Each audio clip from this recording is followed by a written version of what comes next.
In this video, I'm going to show you how to extract audio from a video in Flixier. Start by opening your Flixier project and importing the video file that contains the audio you want to extract.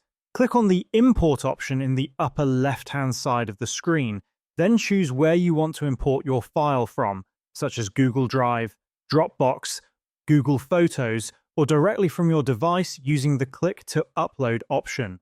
Once the video is uploaded, drag and drop it into your timeline. After placing the video on the timeline, right-click on the video clip.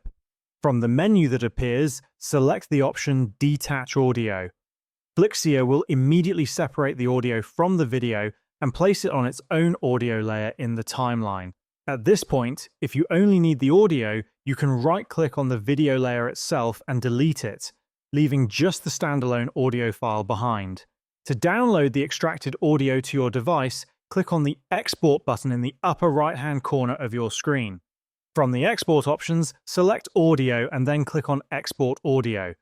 Flixier will begin processing the file, and once the export is complete, the audio will be saved separately on your device. And this is how you can extract audio from video in Flixier.